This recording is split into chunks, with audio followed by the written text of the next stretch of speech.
Olá, meus queridos amigos e meus irmãos do canal O Retorno da Glória.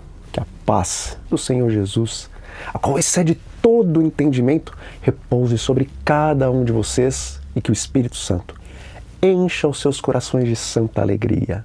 Amém? Bom, hoje é o nosso 9º dia da série de 21 dias de preparação para o derramamento do Espírito Santo e o meu desejo e oração é para que o Espírito do Senhor esteja transformando nossas vidas hoje e a cada dia da nossa jornada. Amém?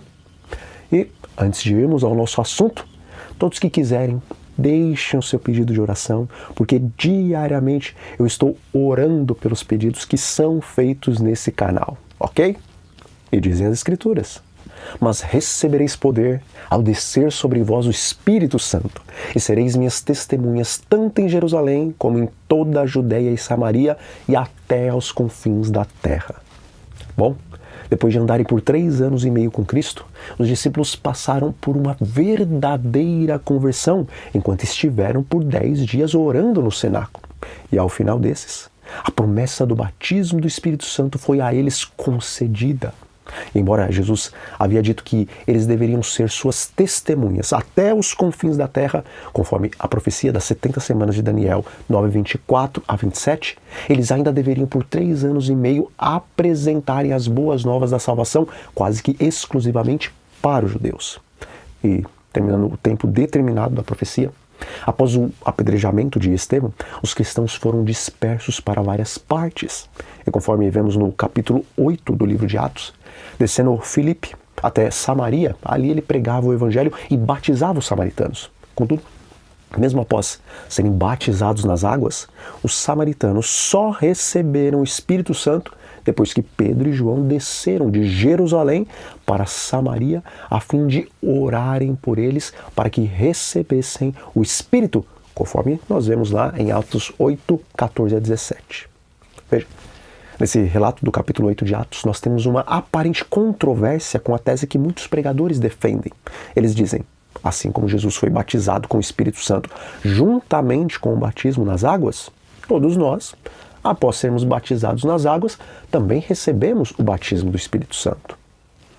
Amigos, se essa tese é verdadeira, por que os samaritanos não receberam o batismo do Espírito Santo imediatamente após serem batizados nas águas?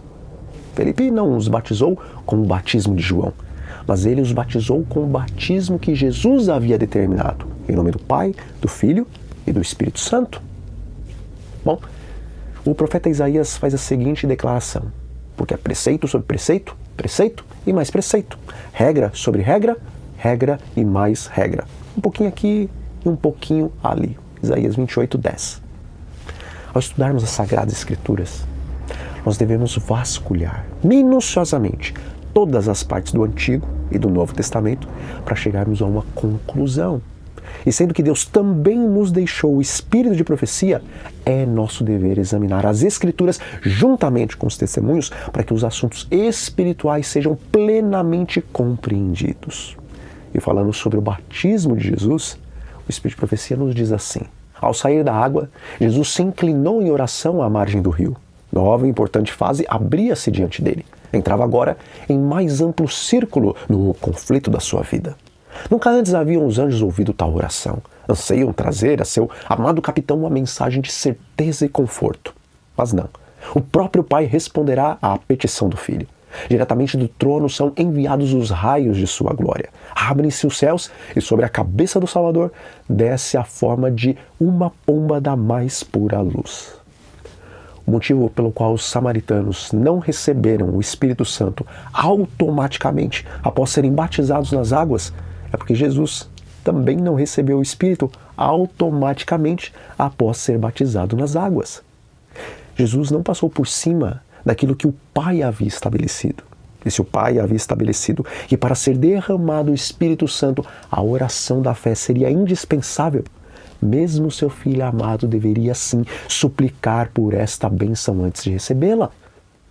Queridos, uma leitura superficial da Bíblia tem como consequência a falta de compreensão dos assuntos da maior importância. E quando nós fazemos uma leitura superficial do capítulo 11 do Evangelho de Lucas, deixamos de compreender qual o real motivo pelo qual Jesus incita os ouvintes a orarem, buscarem e baterem na porta. Portanto, vamos agora recapitular as palavras de Cristo, mas tomando cuidado para compreendermos exatamente o que ele quis dizer. Por isso vos digo, pedi e dar-se-vos-á, buscai e achareis, batei e abrir-se-vos-á, pois todo o que pede recebe, o que busca encontra, e a quem bate, abrir-se-lhe-á. Qual dentre vós é o pai que, se o filho lhe pedir pão, lhe dará uma pedra? Ou se pedir um peixe, lhe dará em lugar de peixe uma cobra? Ou se lhe pedir um ovo, lhe dará um escorpião? Ora, se vós que sois maus, sabeis dar boas dádivas aos vossos filhos, quanto mais o Pai Celestial dará o Espírito Santo àqueles que lhe o pedirem? Vocês prestaram atenção na afirmação que Jesus fez? Ele disse que o Pai dará o Espírito Santo não àqueles que apenas forem batizados nas águas, mas ele dará o Espírito Santo àqueles que lhe pedirem. Contudo, sabendo que a luz da verdade é progressiva e que para cada período da história do grande conflito existe uma verdade presente, então podemos dizer que para o período do derramamento do Espírito Santo como chuva temporã, a verdade presente era que os discípulos deveriam pedir, buscar e bater na porta do céu em oração para que recebessem a dotação do Espírito Santo. Mas a verdade presente para a igreja em Laodiceia, a qual irá receber a chuva serôdia, é essa. Não estamos suficientemente dispostos a importunar o Senhor com nossas petições e a lhe suplicar o dom do Espírito Santo. O Senhor quer que o importunemos a esse respeito. Ele deseja que apresentemos com insistência nossas petições ao trono. Isso está em Eventos Finais, na página 188. Perceberam? A profeta diz que o Senhor quer que o importunemos no tocante ao assunto do batismo do Espírito Santo.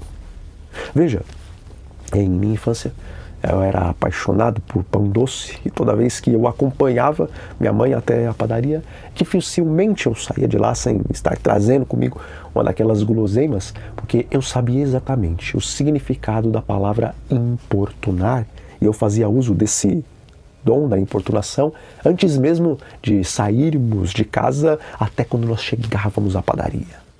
Amigos, verdadeiramente Deus está mais disposto a nos conceder o Espírito Santo do que os pais estão dispostos a dar boas dádivas aos seus filhos. Contudo, Deus quer que o importunemos diária e constantemente a esse respeito, porque enquanto assim o fazemos, nosso coração está sendo preparado para valorizarmos ao máximo a bênção que o Senhor nos quer conceder.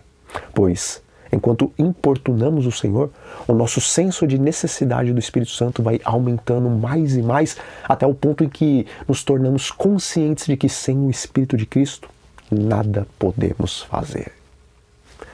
Hoje, Deus te chama a entrar em uma esfera mais avançada da oração. Ele te chama a importuná-lo pelo dom do Espírito Santo. Amém? Bom, nós vamos ficando por aqui, mas antes, façamos uma oração. Senhor, nosso Deus e Pai, santo e excelso é o teu nome. Pai, sabemos que o Senhor está mais disposto a nos dar o Espírito Santo do que os pais estão dispostos a dar boas coisas aos seus filhos. Contudo, nós não estamos suficientemente dispostos a importuná-lo por essa bênção.